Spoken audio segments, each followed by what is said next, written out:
Okay, so we're recording. Welcome, everybody, to another episode of Hangout with Mentors. We show up here every Wednesday night at 9 p.m. Eastern Standard Time. The specific topic is different every week. It's always value-based topics, something that you can either grow from, learn from, put directly into action, into your marketing, and sometimes into your life in general. So thank you again for showing up and for hanging out with us. I'm Susan Bachelder, and we are thrilled to have you. And once again, we have a great panel, and we have a special guest, Peter Wolfing. Thank you, Peter, in advance for joining us. The topic tonight, the art of conversation. It's a really key component of our overall favorite topic, and that's humanizing digital marketing. So what do we mean by humanizing digital marketing? It means systems and sales funnels, and really great ad copy. They're all really great. They work well. They save us a lot of time. They allow us to literally work from wherever we are, oftentimes make money in our sleep. But at the end of the day, to truly make big kind of lifestyle money, big ticket money, and repeatedly make money, and sales, you have to build relationships. You have to just, that is the core of it. You have to humanize the digital aspect. So the digital opportunity and our expansive, immense reach that we have with the internet, social media, all sorts of things. We can reach so many people at any given time all over the world, and that is fabulous. So it helps us reach people, but hopefully the right people, the targeted people that will resonate with our products, with ourselves, with what we have to offer. And in building those long-term relationships, you can collaborate, you can learn more, and you can have repeat buyers as well. So how does it all start? Well, it starts by just being real, by having a conversation. In fact, one of the conversations that I had earlier today was someone asking, okay, how do I market this? Well, sometimes it starts with as simple as starting a conversation. For example, what would you do if you had just gone to a movie last night and you totally enjoyed this movie? Then you happen to be having a conversation with a neighbor or a friend or somebody you bump into in the grocery store. Would you be all nervous and overanalyze how you're going to tell them about this great movie that you enjoyed? No, it's just a conversation, something you're excited about, something that added to your life, or maybe it's a book that you read. It would simply be a conversation. So we want to help you stop overanalyzing it and stop complicating it and just make it a part of your conversation. So that's what we hope to offer you today. So Peter, thank you again so much for joining us tonight. I'd like to start with you. What would you have to add to that? The humanizing digital marketing with the art of having a conversation. You hit it right on the head is that so many people take it for granted, especially in the millennial age, in the age of things like this. We have all this technology as a barrier in front of ourselves to quote unquote protect ourselves from people. And it's almost like the art of the conversation has become a lost art with people. And it's, even I've been out to dinner here in New York with just a fantastic place to eat, thousands of them, and you can look over the table of 4 people and they're all like this, and like this, but they're talking to everybody else, but they're like this, right? they don't even, it's almost like they zone out, but they're talking. So, and I think we're all at some point guilty of that. It's kind of the way of things that have gone, but as I said before, it's a lost art. And I have seen, well, let me just backtrack. Over the last 20 years, one of my nicknames is the tool guy, because I like to prospect with a backhoe versus a shovel.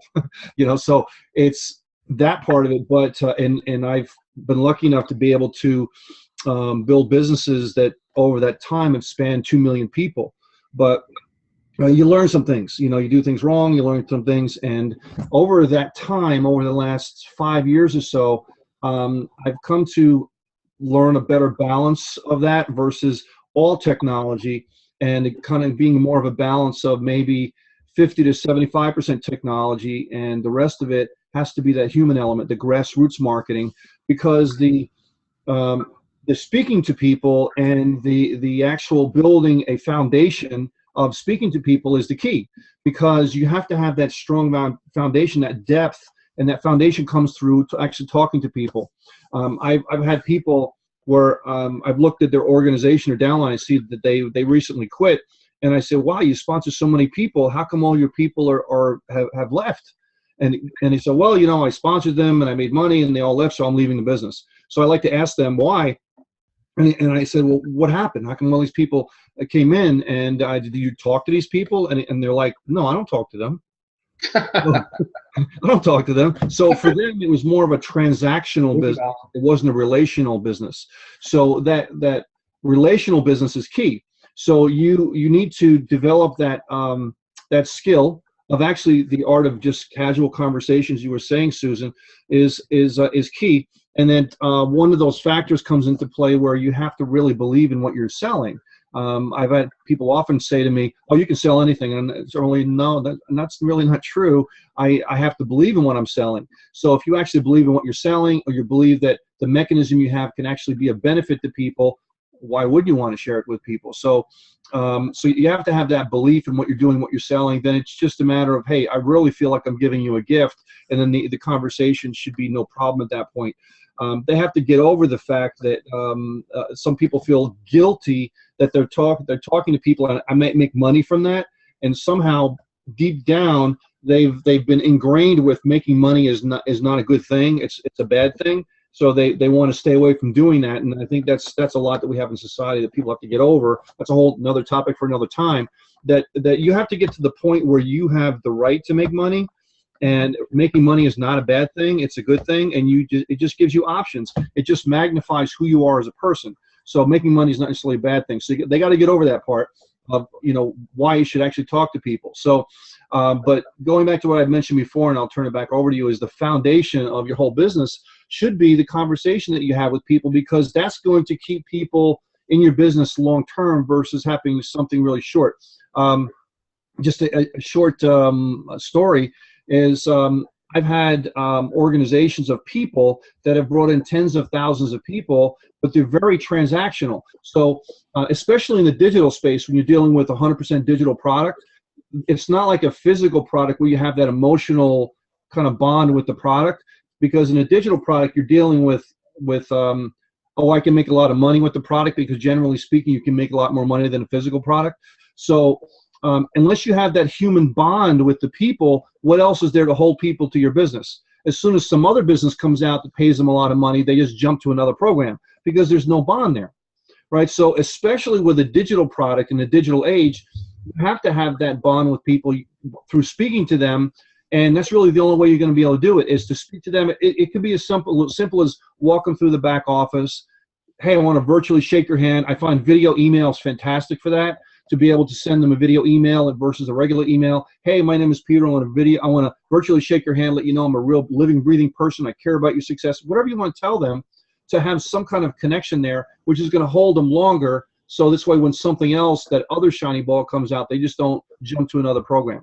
So now it's a little bit easier when you have a physical product, but with digital products, it's even more important to have that physical connection with people to make them stay longer, to have that, give them another reason to stay versus leave. Love it. Awesome. Yeah. Thank you very much for that. And I'm going to key in on, because you touched on it twice, that that stickiness, that building the human bond, and that's what creates the loyalty so that people will stay. I love that. Thank you very much. And it's true. We're all so stuck to our phone. My son sometimes jokes with me, okay, Hollywood, can we have some time now? Put your phone down. And it's usually, everyone used to blame the kids. I said, well, it's different though. I make money with this thing, but yes, I'll put it down. Yeah, that's absolutely. Awesome. So yeah, it's almost like it's a barrier, you know. It's a way to protect us against real conversation. And even I see it with my kids. My son's 19, my daughter's 13. More so with my son is that it's almost the way they talk to people with texting and so on. They don't even have the conversation. So it's more, everything is here.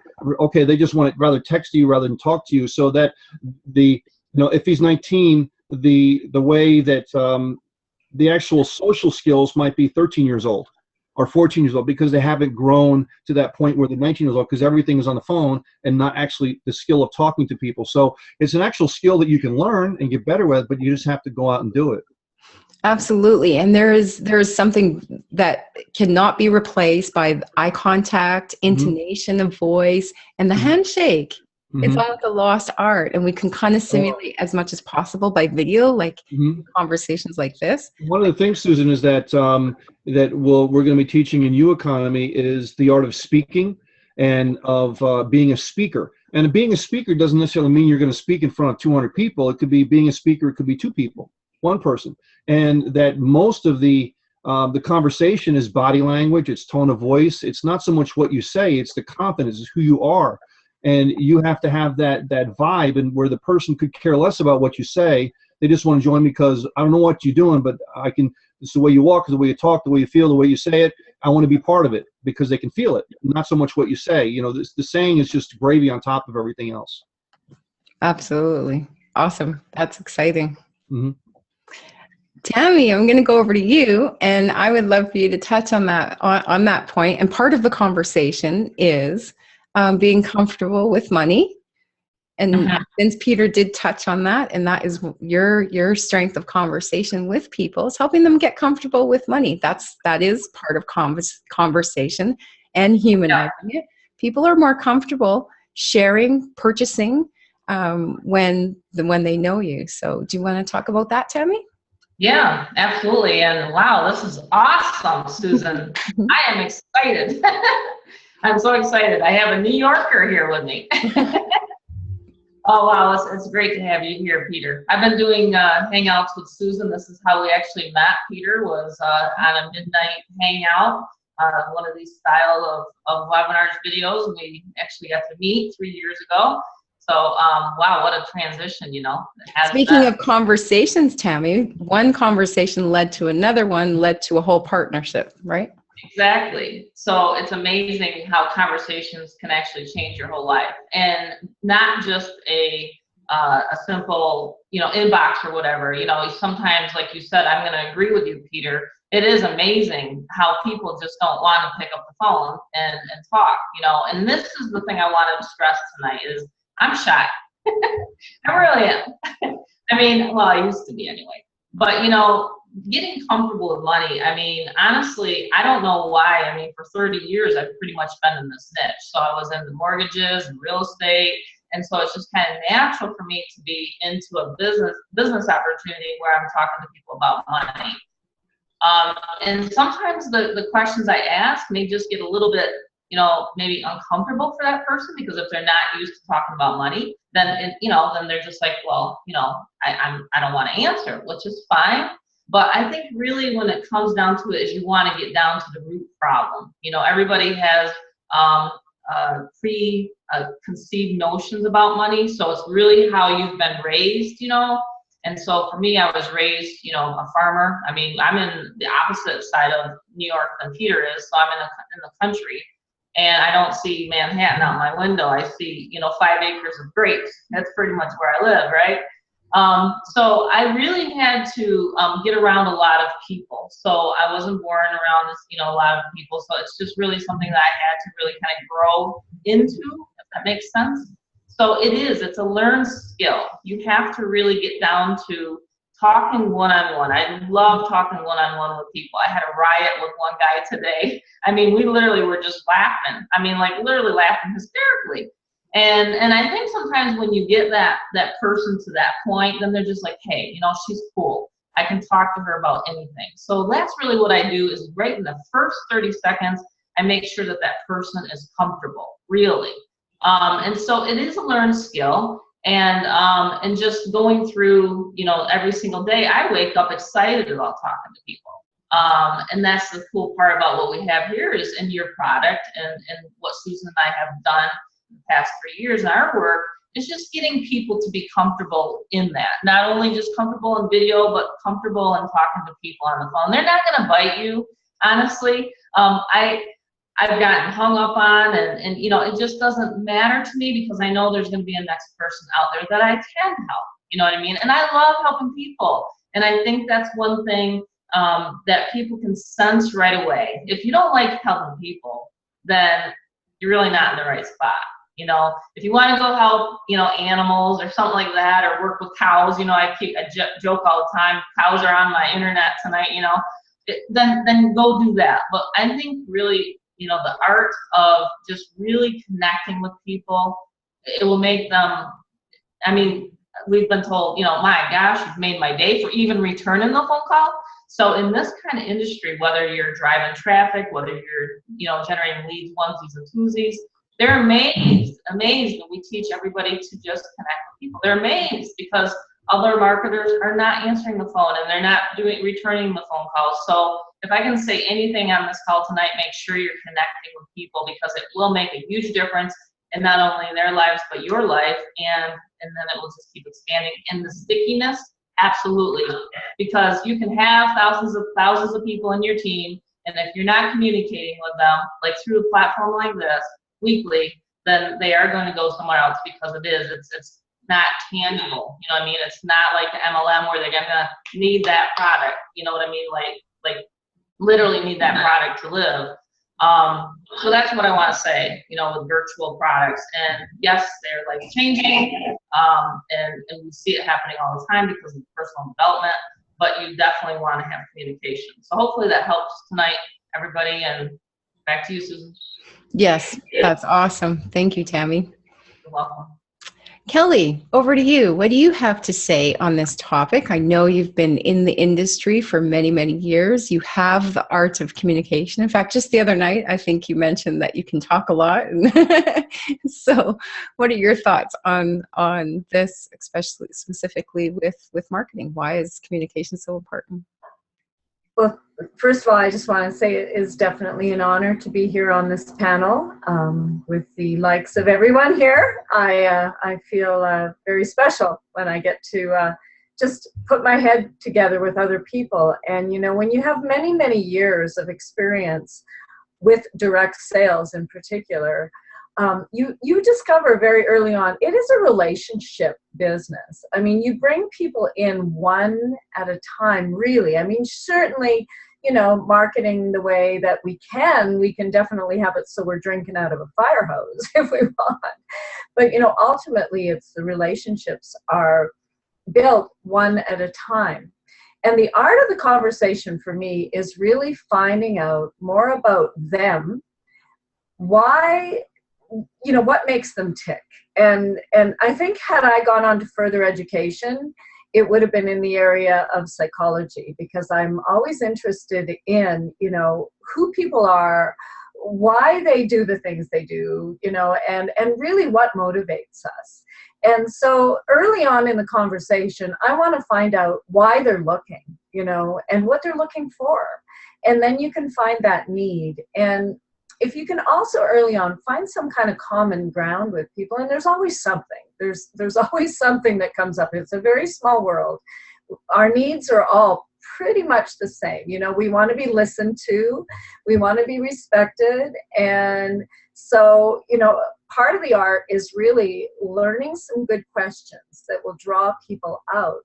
And it depends on who you're talking to, you know, exactly how you're going to do that. I know sometimes, you know, if I'm just out and about and I meet somebody that, you know, seems to have a really good attitude, you know, maybe they're my server in a restaurant or whatever. And I'm kind of the old school marketer. You know, I really do like the personal touch of you know, choosing as I speak with people. But at the same time, I really like the you know, automation that we bring with what we can do. But, you know, a question like, you know, are you always this positive? You know, I love your attitude, or is it just today? You know, just ask a funny question, you know, that maybe gets them laughing and relaxes them, and you know, and you can comment on their attitude if in fact it's genuine. And it's always got to be something that's genuine. It has to come from your heart. It has to be real. You can't just, you know, make things up. And I like to just ask people about, you know, themselves, you know, their family. I remember one time I was talking to some security guard, and I know I went too far when he was like, "Are you interrogating me?" I thought, okay, maybe a little too heavy on the questions here. You know, you got to make it conversational. You can't just, you know, barrel people with questions. You've got to really listen and respond accordingly to what they're saying to you and draw them out. Some people you don't need to do that at all. As a matter of fact, some people you kind of have to kind of try to get a word in edgewise, and it depends on their personality. So I try to match a little bit, you know, and figure out early on. And a really good way I find that out is, what do they do for a living? And I can tell a little bit about their personality based on, hey, are they an engineer? Well, they're going to want, you know, the facts and the figures. Are they an artist? They're going to want more the creative aspects, you know. What's their tone of voice? You know, do they talk faster, slower, louder, softer? And just try to, you know, build rapport. And especially if we're doing it over the phone. That's where video is really awesome, because people can get to know you and like you and trust you. And ultimately, you know, people really don't care at all, you know, how much you know, until they know you really genuinely care about them. And that's Zig Ziglar again. You know, I love him. I think he really, you know, nailed some things on relationship. And conversation is relationship, but we can do it a lot of different ways. And you know, I love the idea that we can put something down in video and it stays out there. And so your message, you don't have to be on repeat. I've worked at trade fairs before with different farming things. I think we were raising Boer goats, and I was at this trade fair for 5 days, agricultural trade fair, telling everybody about what is a Boer goat and why would we want one. And I'll tell you, I wish I could have just pressed play. You know? So here we can just press play. We can have the deeper level conversations, you know, for them to get all the facts and figures and explaining about what this is that we do. We've got tools for that. So that can leave us to build the relationships with people. And that to me is ultimately what will make this sticky, is when people know you care, you bring them to a community like this, that they know they're well supported. We tie people in together, and we continue the conversation. So it's not just a matter of one-time conversation. It's also, what's the next conversation we're going to have? And the one after that. So kind of planning ahead to keep the conversation going, I think, is also really, really important in this. And there is a definite magic in building that core of leaders around you that you know you can count on, that you can bring people to, but then also that you can, you know, because I know not everybody's going to relate to me. And so it's important to me that I relate to everybody around me, so that I can, you know, say, hey, I know you're going to relate to Susan or to Tammy, you know, or to Peter or to Craig. And I think that to me is part of my conversation, is connecting, doing the connections to the information, to me, to their personality, to their dreams and wants and desires. So that's my part for today. Thank you for having me here. Awesome. Thank you so much, Kelly. That was a great addition on giving those pieces and the parts of the conversation. 2 points that you touched on that I'd really like to highlight that are very much a part of this conversation. And one part is listening. We must remember that a part of the conversation is truly listening. And you mentioned it a few times, and that is how we show people that we truly do. We're here for them and we actually do care, and is actually listening to what they have to say. And then the other part, knowing what the next conversation is going to be, follow-up is a big part of building that relationship, and making sure that that sale does come in, is making sure that you do follow up. That's a whole part of the big picture of the conversation. So thank you very much, Kelly. Thank you. My pleasure. And Craig, over to you. I know for absolute certain that you know a lot about the conversation. You're excellent. You're one of our trainers, helping people how to have conversations on the phone, how to be good at it. And that is a great part. So if you want to just add whatever you have to say, and if the idea of bringing in other people into a conversation that we kind of call a three-way, if you want to talk about that, but whatever you want to talk about. I want to thank Peter for coming on and give you a virtual handshake here. Thank you. Pleasure to meet you. all I really wanted to come out and say is my first introduction to the network marketing industry was 25 years ago. And I think, I may be wrong, but it might have been the same business that Kelly was involved in. I think we've had a conversation about that. And my mentor, which was a triple diamond, Ron Perrier was his name. God bless his soul. He just recently passed away. But he used to teach a formula to prospect, and that's really what we're doing. We're prospecting people. We want to show them our opportunity. He taught a formula called FORM, F-O-R-M, that you could talk about: family, occupation, recreation, and then the message. And so with that business that I was involved in, it was at a coffee shop, or it wasn't on the phone like we do now, but it works both ways. It can be on the phone, it can be at a coffee shop, it could be at a restaurant, wherever you're at, is just creating that conversation. So so are you married? You got kids? And then you talk about your own kids and what do you do for a living? And what does your family do for fun? Do you play golf? Et cetera, et cetera. And then the message would be, do you keep yourself open for other business opportunities? Do you keep yourself open for other business avenues or income streams, whatever it may be? A little different when we're on the phone, but that form is pretty much there when you're talking with them. But one thing I noticed a little bit about the phone is you have to be a little bit careful, because if you get too nosy, then it's not the same as face-to-face. So I've been a little hesitant. Maybe the ladies could give me some feedback. One of the things that I've been a little leery of doing with the things that go on in life today on the phone, or in the world rather, is to ask them, do you have kids? Because, we all know, right, what can happen out there. Do you ladies ever have that issue? Well, you probably wouldn't as a lady, but I have a little fear of asking them that question. Do you have kids, or are you married? So I kind of stay away from that unless they bring it up. Can anybody add to that? But that's just really what I wanted to share.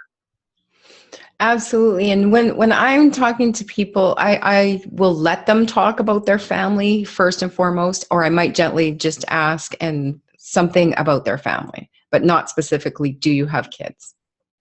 Right. Well, and also I was going to add, if I might, real quick, and then close out. My wife and I, Yoli, were talking about this the other night. It's amazing. I think if you really just think about it, even for close friends, they rarely ask questions about you. They're always telling you about them. And so How to Win Friends and Influence People was a book that I've read many, many times. And that book teaches you to talk to people about them. Mm-hmm. And I'm amazed. I catch myself all the time when I'm talking to friends, always asking them about them. How's your family? What are you doing? Et cetera. And it is so rare that they ask me about me. That's amazing. But I just thought I'd share that. How to Win Friends and Influence People, and FORM, family, occupation, recreation message. That is a must read. Everybody must read that. And that is true. There's often people won't even ask about you. Or have you ever found somebody will ask a question, but they don't actually listen to the answer or wait for the answer? So there comes in the fact that you really truly show people that you care, that you're interested if you do ask questions and listen to what they have to say. Jason is really good about that. I'm amazed at Jason Cox. He is so good at listening to people. Yes. He will not interrupt them. He listens till they're done. And I've heard him sit there and listen for 2 or 3 minutes straight, not say one word. Amazing. I guess that's the other thing is too, is when you're doing that is to actually make an effort to try to really listen to what they're saying, but to remember it, not just where it's, okay, you're listening just for the sake of listening it, right? Yeah, it's just like going over your head, but actually listens where you can actually talk to them, back to them, and engage them with what they just said, and try to remember what their name is. That's just a thing too. So oftentimes it just kind of flies over our head because it's just like yak, yak, yak, and you're not even listening to what they're saying, but actually listening to it where you're remembering what they're saying, so you can bring it up at a later date or later time. Absolutely. And I wanted to say something about that. Like when I was trained in real estate, is if you give an offer, just wait. Like, in other words, if you're going to give them a, obviously with products like this, and I started with a webinar that said bonus by the end of midnight. So that was pretty easy, for them to listen to it, and then they saw that. But like, let's say, I don't know, you're on the phone with someone, and then you just present your offer, you just shut up. It's a hard thing to do, but 30 seconds, a minute goes by, I zip it and I don't say nothing, because the next person that speaks is the one that gives in, right? So I learned that early on with communication, with with real estate and things like that. But I mean, we're talking big ticket money. We're talking $25,000, $50,000, some pop. So it is like a real estate deal to me. Mm-hmm. I wouldn't touch a real estate deal unless it was $25,000, because it usually took between 3 to 5 months to fix it and flip it. So for here, like I said, the same thing. So it may take some patience, and it may, and that's why I try to tell people, it isn't going to be a literally one conversation. It's going to be, the way we have sales funnels set up and videos and things like presentations like this. It may take them a while to make a decision, and that's fine, because once they make a decision, it's like Marshall Silver says, make your yeses be yeses and your no's be no, and make it slow to, be slow to change your mind. I saw him in person, and so a lot of those things like that, you have to take that into account, especially, like I said, when you're talking chunks of change. I always like to call it chunks of change. Like what we're selling here is that person just, listen, but really listen to what they need monetarily. Because we are in a big gap, and like Susan said, that's what I listen to, and I usually ask them questions about, well, hey, and to answer your question, Craig, I actually just say, hey, hold on a second, I gotta go. I have a couple kids, they're, whatever. And then usually that's happening, like either Bella needs something, and and so then I'll say, so do you have kids? So I kind of like open it that way, if that makes sense. So you can almost talk about your kids first, and then so that might help you out. That's what I do. I just weave it into the conversation. I actually talk to these people like I've known them for years. That's just how I am. Thank you. Mm-hmm. Very good input. Well, I love how this all tied together. And does anyone have anything to add? Or Peter, would you like to close it out? I think this has provided some great value, and I don't see any questions. So hopefully we've triggered everyone to we did a good job. pay more attention. I guess so. Good job. Randall said they had a quick comment. Kate, go for it, Randall. He has his hand raised. Do you want to come out to the panel with your comment, Randall? I'm pulling you out now if you want to.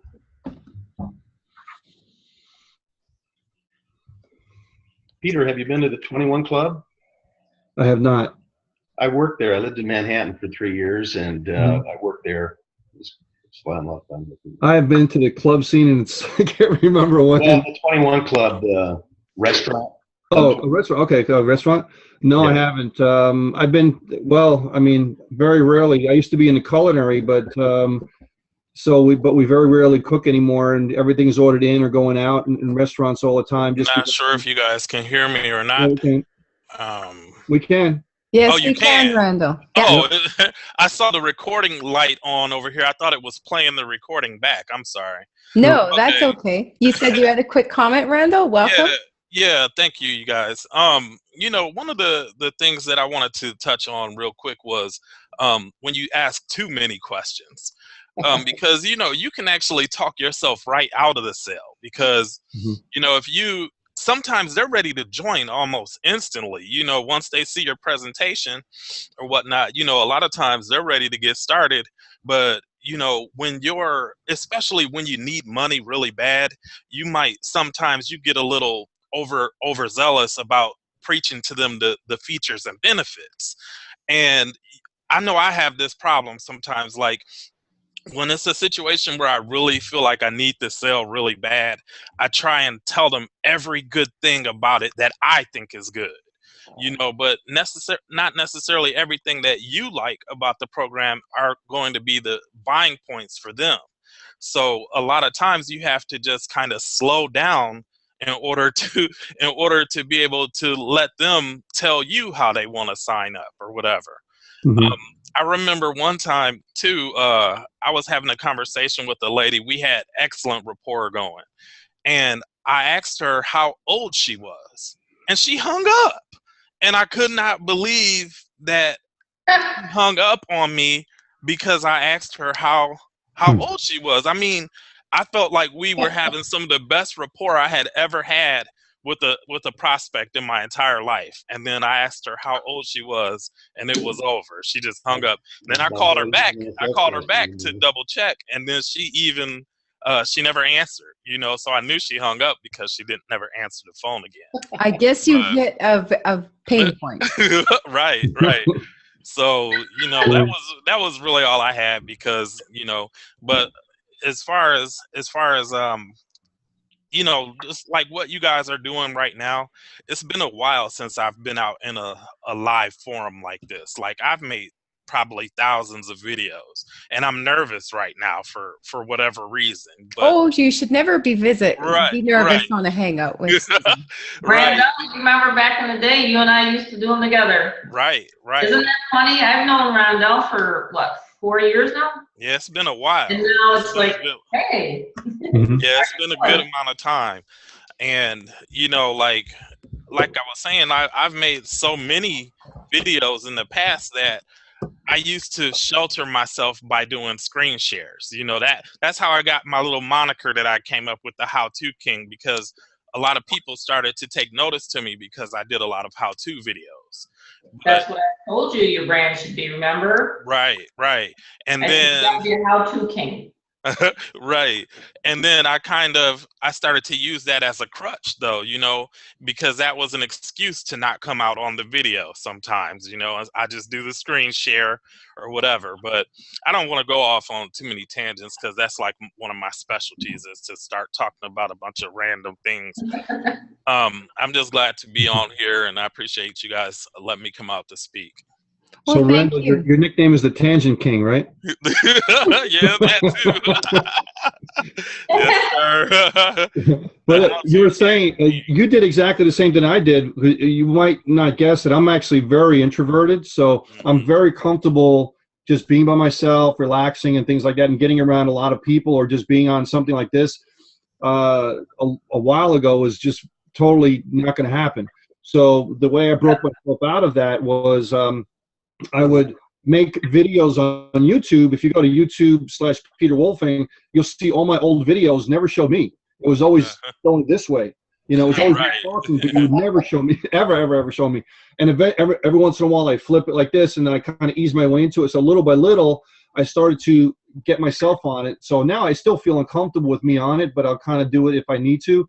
And you just kind of gradually get into the deeper end of the pool, and get used to getting on these things, and eventually you're used to getting in front of 50 people, 100 people, and that type of thing, and you start easing that fear and getting over it. So if people have a fear of talking to people, find ways that you can do it in little incremental steps, and then before you know it, it's not a problem anymore. Absolutely. Good point. I did the same thing with videos. Oh man. A lot of common stuff. Yeah.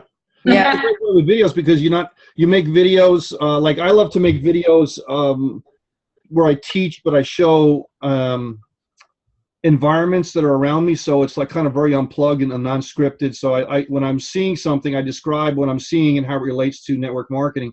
But so that's how I started, just always showing things and not showing myself. And then people can do that as well too. Make even Facebook Lives, or if you don't want to do live, do recorded stuff first, and then start easing your way into it. And eventually you come on and do the Zooms, and you'll be fine. So you'll be amazed how far you go in just doing little steps like that.